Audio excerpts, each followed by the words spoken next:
Someone's going away on a trip. The traveler is Bobby Watson. He's going out west all by himself to spend his vacation on Uncle Ray's ranch. And while Bobby gets all scrubbed and polished, cleaned and combed, down in the railroad yards, his train is being showered, soaped, and steamed all at the same time.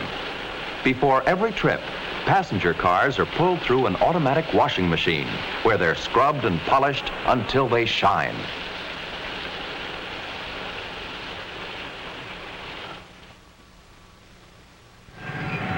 The big diesel-electric locomotives, already cleaned and oiled, wait to be called for work.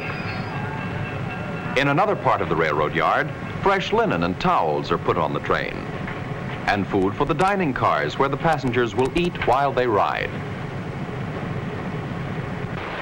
The Watsons live in a big city. Just now, Bobby and his father are coming to the station in a taxi. Some passengers arrive on foot, some in cars, and some by bus. The station is a busy place. Many trains come and go in this station. The bulletin board shows what time each train should arrive and leave, and whether it's on time or late. At the baggage counter, people may check their bags and suitcases to be carried in a special baggage car. Mr. Watson prefers to carry Bob's suitcase right onto the train. There are stores and newsstands in this station, too. Bob thinks a magazine may help to pass the many hours on the trip. "Let's go," says Mr. Watson. The sign tells him where to go. Passengers pass through this gate to get to their train.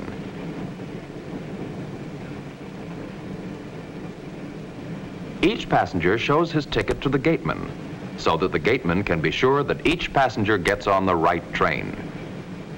"Track number 1, says the gateman to Bobby. Here's Bob's train all put together, ready for the passengers. In the rear is the observation car. As he walks by, Bob wonders if he can ride in it. "Yes," says his father, "but first we must find your seat on the train." The engineer and his helper are climbing aboard the big engine. They're all set for the trip. Here's Bob's car. The porter takes his baggage.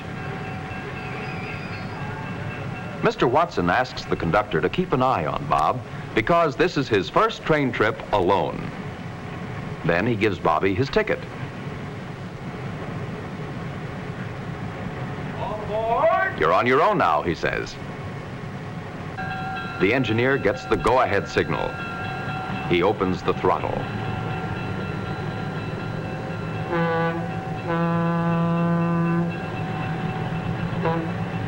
The huge locomotive sets the train in motion, slowly at first. The signal light is green. The road is clear. Through the railroad yards, the train travels slowly.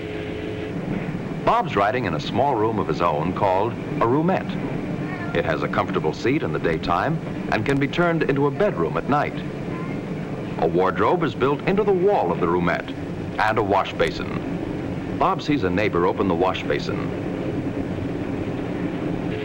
The tracks gradually lead out of town and join the main line. The engineer watches every road sign carefully. The safety of the passengers is in his hands. Traveling in a roomette is comfortable. Tickets, please. Bob has 2 tickets, one for the train trip and another one for his place in the roomette. The Pullman conductor gets the roomette ticket. The train conductor returns half of the round-trip ticket to Bob to use when he travels back home again. Now Bob can go and explore the train.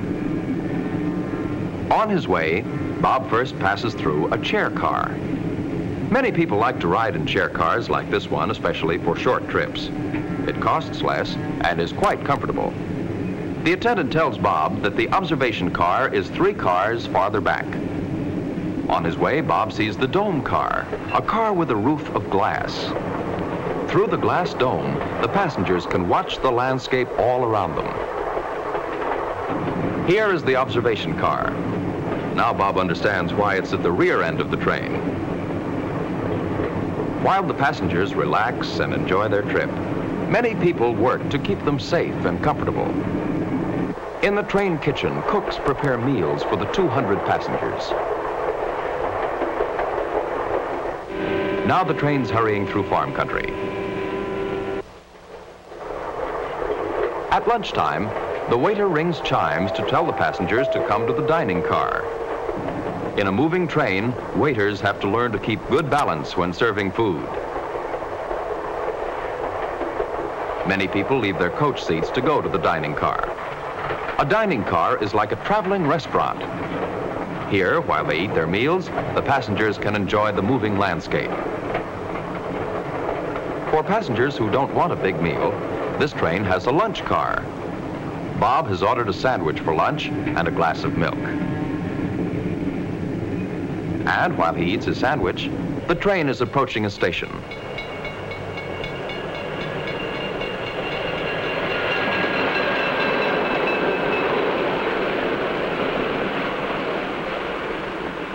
It's just a small one, but it's important for the train crew because here, the engineer and his helper are leaving the train and a new crew takes over. This way, the train has a rested engineer every few hours.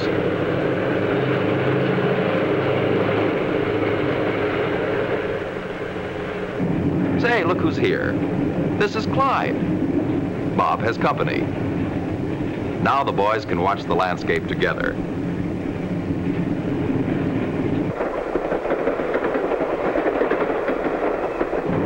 And they can talk about the things they've seen on the trip so far. Bob tells Clyde about the ranch he's going to visit. After a while, they decide to go to the observation car where they can play checkers. In good company, the afternoon passes quickly. The boys don't even notice that the sun is gradually setting.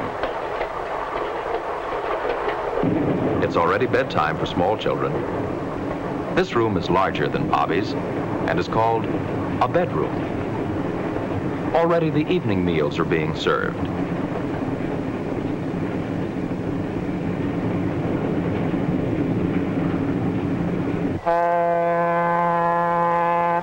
While the train speeds into the dusk, the porter prepares beds for his passengers.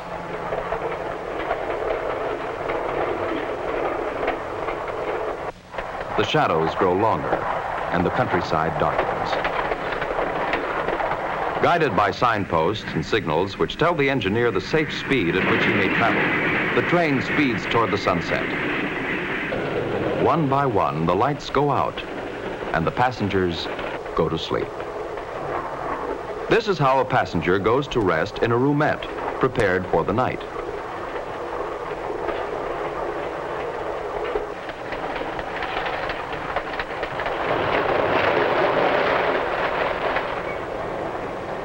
Now it's morning again.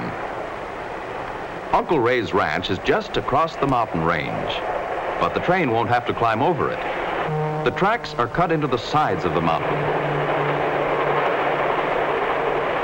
And sometimes the train goes through the mountain itself, through a tunnel.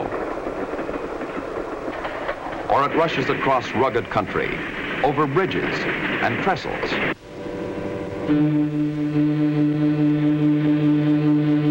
Are you ready? Asked the Pullman conductor.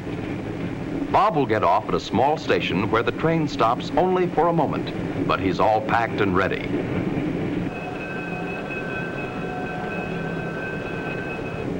Come on, Bobby, here we are.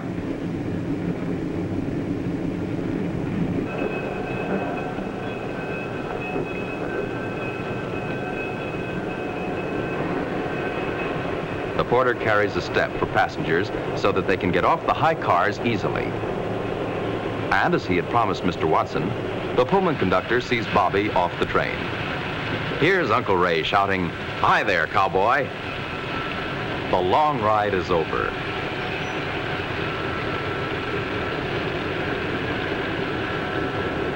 Uncle Ray's Jeep is waiting.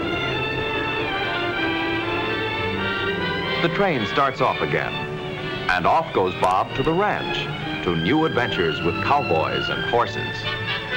But the train goes on. On across more mountains, more valleys, across desert country until it reaches its destination, California.